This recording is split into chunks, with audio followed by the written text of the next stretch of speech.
Hi, and welcome to Angie's Tasty Tuesday. I'm Angie, and I'm here every Tuesday to bring you a new and delicious whole food plant-based recipe that you can incorporate into your family's weekly menu. Today we're going to be making some vegetable sushi.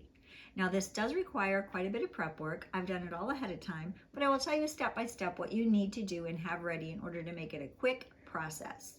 I've already pre-cooked the white rice, 2 cups of sushi rice, cooked in my Instapot on the rice setting and then chilled overnight.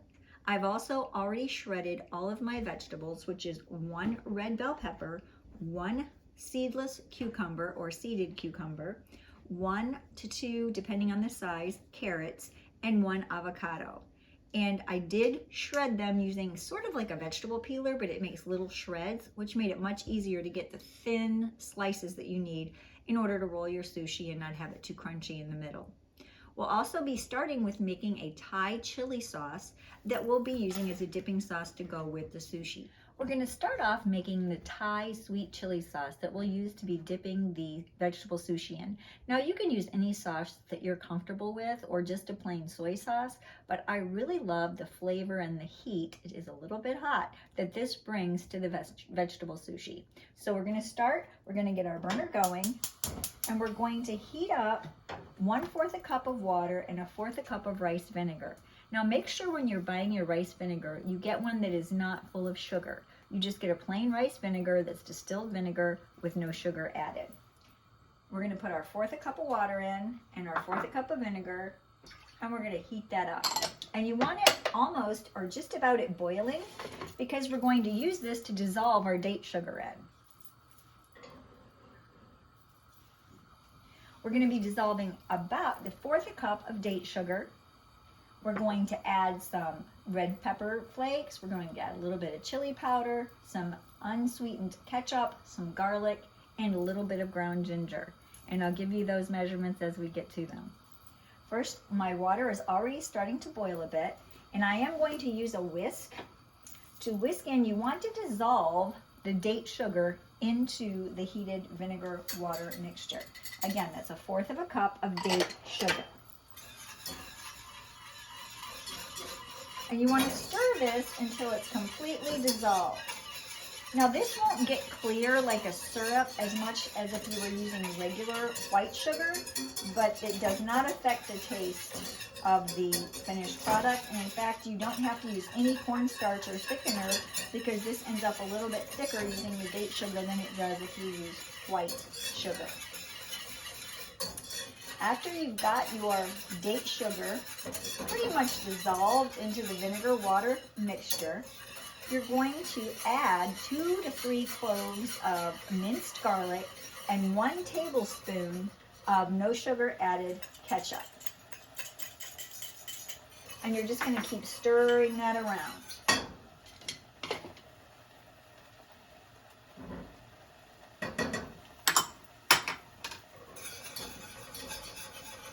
You can turn it down to medium heat at this point, and you just want to keep stirring it, and you'll see it's nice and thick.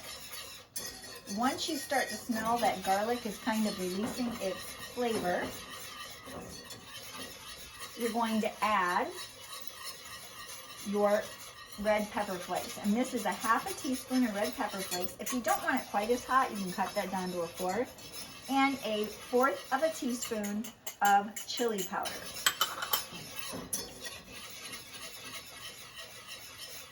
Next, I'm going to add my 1/4 of a teaspoon of ground ginger, and that's all of our ingredients for our Thai sweet chili sauce.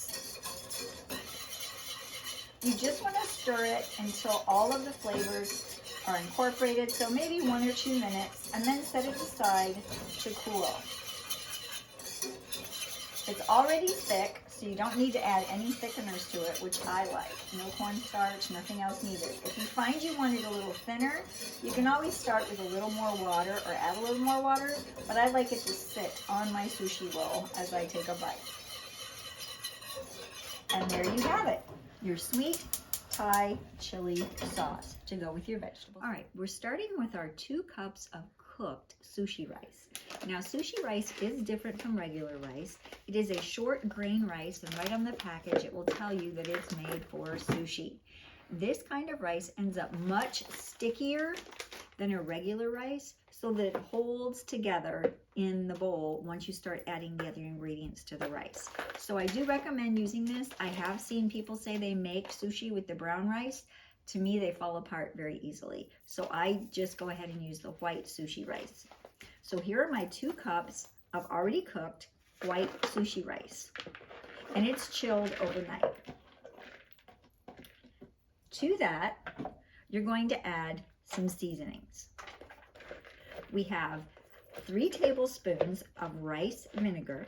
We have 1 tablespoon of white wine. And we have 3 tablespoons of date sugar that I'm going to mix together in a separate container and then pour on it in a half a teaspoon of Benson's Table Tasty salt substitute. But I like to go ahead and get the rice, once it's chilled, kind of broken up before I add the other ingredients. So I've got my rice all broken up. Now I'm going to take my other bowl. I'm going to put in my 3 tablespoons of date sugar. And you're going to want to make sure that if your date sugar tends to get a little lumpier like mine does, that you take a whisk or a spoon and you kind of break up those lumps before you add your liquids. I just tend to take a spoon and break up the little chunks. Then my rice vinegar, my white wine, and my salt substitute. You want to mix these all together really well.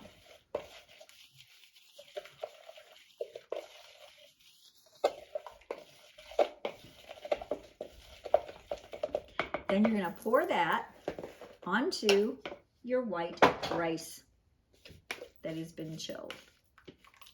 And again, you're going to give it a good mix.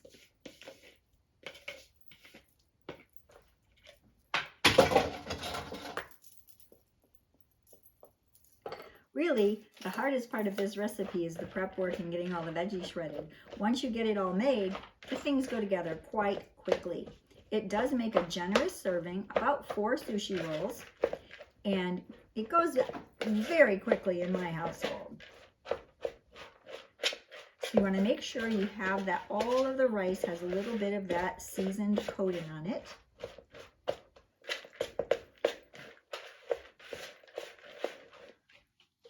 I did cook my rice in the Instapot on the rice setting and let it naturally release. I will be using a sushi rolling kit that I got on Amazon today. It's by Bamboo Works. It's called the Sushi Rolling Kit, and it comes with 2 different bamboo mats and a little spoon and spreader that help you making the sushi so much easier. Now, because my granite countertops are really slippery, I use a bit of a shelf liner under my cutting mats and under my sushi roller so that I make sure it doesn't slide around on my counter. You want to make sure that the roller has the little string part away from you, and you're going to lay your nori sheet, and I just use these nori sheets for the sushi, and make sure you lay it with the rough side facing up. There's a definite rough side that has more texture to it and a smoother side. You want the rough side up with the lines going up and down as you're facing it. Those are kind of your cut marks. So rough side up. Then you're going to start by putting your sticky rice down on your sushi sheet.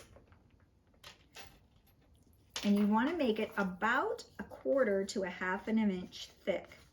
Now the trick is you want to leave yourself a good inch to 1.5 inches at the front edge away from you that does not have rice on it. And you want to spread the rice all the way to the other edges, or else the person who gets the end piece doesn't get quite as much rice on their sushi roll as the person who gets the middle pieces. You want to take it right over to the edge, and this does take a bit of practice as to how much you want to put out there. And then you want to make sure that you don't mind your kitchen being a little bit messy on the day you make this, because I do end up finding rice all over the place by the end of the day. There I have my sushi rice all spread out to the edges of my nori, the 3 edges. And I'm leaving myself a good inch to 1.5 inches on this upper edge so that it will seal well. Next, you're going to take your shredded vegetables. And I like to start with the cucumber slices first. And you're going to lay those along the edge of your, or maybe about 2 inches from the edge of your sushi roll, sort of towards the center. Then I like to do my sliced peppers, my shredded bell pepper. You can use orange or you can use red. I like to use red because I use the carrots and they're already orange, so this gives it a little bit more color and more aesthetic beauty. Then I take my shredded carrots, and I did shred them myself because I found the matchstick carrots weren't quite thin enough. So I did use the vegetable shredder peeler to shred my own carrot. Didn't really take that long. And now the avocado. Again, shredded the avocado nice and thin so that it sits right in there. This is what's going to give your sushi that creamy center, is the avocado shred. And next, we're going to start to roll. Now the rolling does take practice. The first couple of times, don't be disappointed in yourself because it does take a bit of practice.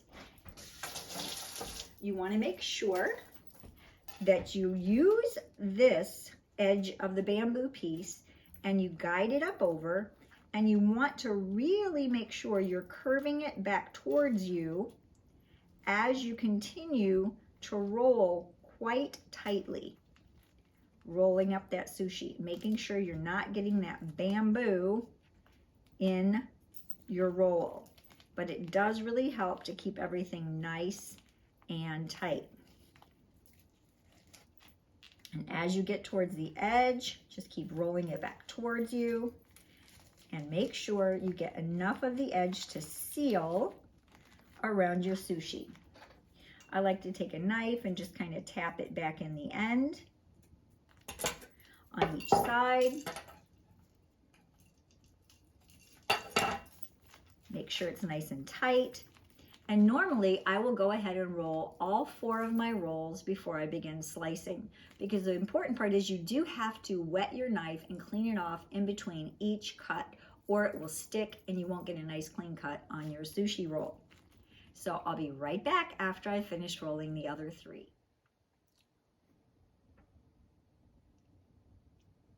Now that we have all of our sushi rolls made, it's time to cut them. And I will say this is kind of the trickiest part. You need to make sure every time with each slice you're cleaning off your knife, or else your sushi roll will not cut nice and clean. It will drag. I like to make mine about 1 inch thick, slice down through it. Then you have to, again, clean your knife.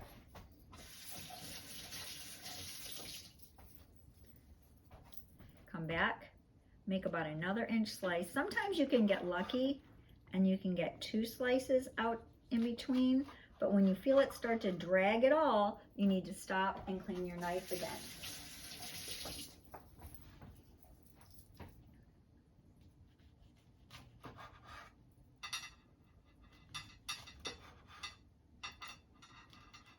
All the way down to the edge.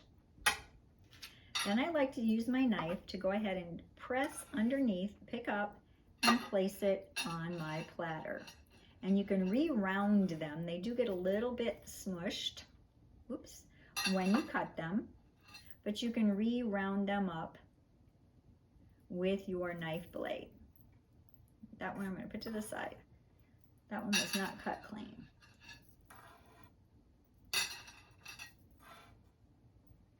And after we get them all sliced and plated, now that we have all of our sushi rolls sliced and arranged on the platter, I want to show you just a little bit of how I like to garnish them. It's perfectly fine to be done just like this, but if you want to get a little fancy or make it look a little bit prettier, I tend to take some of my leftover avocado and cut it so that it sort of looks like a little flower.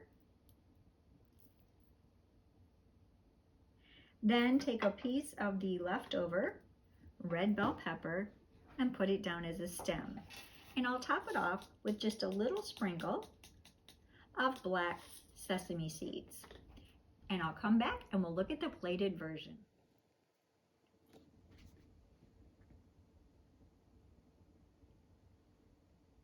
Here we have our finished veggie sushi rolls with our Thai sweet chili sauce and a little bit of low sodium tamari on the side. It makes a beautiful presentation and it is a delicious option without any added animal products. Thank you for tuning in today, and I hope you enjoy making this recipe and serving it to your family as much as I do. It is a labor of love, but it's one that's well worth it. Thank you for tuning in, and please make sure you hit that subscribe button, and that thumbs up really helps us with our YouTube algorithm and getting future viewers. Also, if you haven't taken the survey yet, please hit the link and hop over and take the survey to let us make this more about what you want to see and what you want to see demonstrated each week on your channel. Thank you again, and remember, plants are the best medicine.